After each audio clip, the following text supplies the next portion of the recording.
Hello friends, welcome to अप्रतिम कहानियाँ। मैं आ गई हूँ फिर से लेके एक मज़ेदार सी कहानी, आइसक्रीम वाले का मीठा सबक। गोपनपुर एक छोटा सा शहर था। वहाँ पे मशहूर था छगन आइसक्रीम वाला। उस शहर के एक नुक्कड़ पे था उसका एक छोटा सा दुकान। वहाँ हमेशा बच्चों की भीड़ रहती थी। शुरुआत में छगन आइसक्रीम दूध और ताज़े फलों से बनाता था। स्वाद में लाजवाब होता था। लोग दूर दूर से सिर्फ उसकी आइसक्रीम खाने के लिए आते थे और वहाँ से बहुत खुश होके जाते थे। इन सब से छगन की पत्नी रिद्धि बहुत गर्व से कहती, देखो छगन, तुम्हारे हाथ का आइसक्रीम कितना मशहूर हो गया है। लोग तुम पर भरोसा करते हैं। दिन गुजरते रहे और छगन की कमाई भी अच्छी हो रही थी। अब पूरे शहर में छगन की आइसक्रीम सबकी पसंद बन चुकी थी। लेकिन भीड़ बढ़ने के साथ छगन के मन में और पैसा कमाने की लालच भी बढ़ने लगी। फिर एक दिन रिद्धि, कमाई तो ठीक हो रही है और ग्राहक भी बढ़ गए हैं, लेकिन हम और भी पैसे कमा सकते हैं। वो कैसे? अगर मैं दूध कम करके पानी ज्यादा डालूं, तो खर्च कम हो जाएगा और मुनाफा दुगना और किसी को पता भी नहीं चलेगा। रिद्धि ने तुरंत टोक के बोला, ये आप क्या बोल रहे हो? हमारा दुकान इसीलिए चलता है क्योंकि उसमें जो भी सामान इस्तेमाल होता है वो शुद्ध है। ऐसा कुछ नहीं है। स्वाद इसमें भी होगा, बस थोड़ा दूध ही तो कम कर रहा हूं। याद रखना, मीठा स्वाद में नहीं, ईमानदारी से टिकती है। अगर तुम मिलावट करोगे तो नाम डूब जाएगा। छगन हंसते हुए बोला, अरे भाग्यवान, इतना दार्शनिक मत बनो। लोगों को स्वाद चाहिए, कौन दूध नापने आता है। ये बोल के अगले दिन से छगन ने आइसक्रीम बनाते वक्त पहले थोड़ा सा ही पानी मिलाया और बनाया।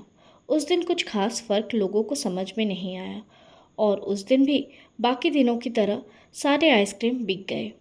छगन का विश्वास और बढ़ गया। रिद्धि, मैंने कहा था ना, लोगों को पता नहीं चलेगा अगर मैं पानी मिलाऊं तो। धीरे धीरे और ज़्यादा मुनाफे के लालच में छगन ने और ज़्यादा पानी मिलाना शुरू कर दिया और फल की जगह बस रंग इस्तेमाल करना शुरू कर दिया। धीरे धीरे उसकी आइसक्रीम का स्वाद बदलने लगा। बच्चे मजाक उड़ाने लगे। भैया, ये आइसक्रीम है या बर्फ का टुकड़ा? लोग कहने लगे, पहले खाते थे तो मुंह में मिठास फैल जाता था, अब तो बस दांतों में जम जाता है। रिद्धि छगन को रोज समझाती, देखिए, लोग पहचानने लगे हैं। मत करो मिलावट, सारे ग्राहक दूर हो जाएंगे। लेकिन छगन उसे टाल देता। अरे ये बच्चे तो बस मजाक उड़ाते हैं, इनके बातों पे क्या ध्यान देना। अब धीरे धीरे लोगों का आना कम हो गया था छगन की दुकान पर।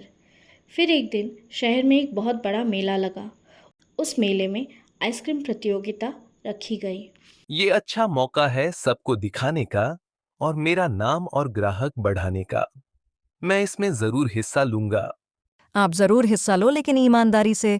छगन ने इस बार भी रिद्धि की बातों को नज़रअंदाज कर दिया और इस बार भी पानी ज़्यादा, दूध कम और रंग मिला के आइसक्रीम बनाया।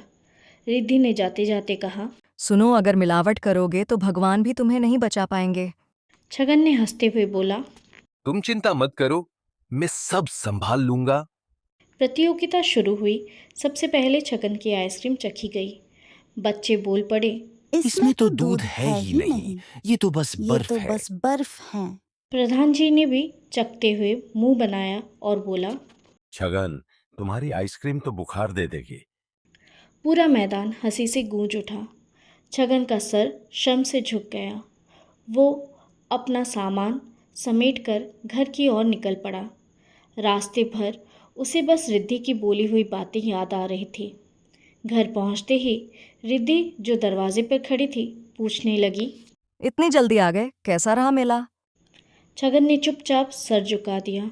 उसकी आंखें भर आई। रिद्धि ने धीरे से कहा, बुरा मत मानना, लेकिन मैंने पहले ही कहा था, दुकान भरोसे से ही चलता है, मिलावट से नहीं। शहर में कई और आइसक्रीम वाले थे, लेकिन हमारा दुकान इसीलिए चला क्योंकि हम शुद्ध तरीके से आइसक्रीम बनाते थे। लेकिन जब से आपने मिलावट शुरू किया, धीरे धीरे हमारे ग्राहक हमसे रूठ गए। उस रात छगन को नींद नहीं आई।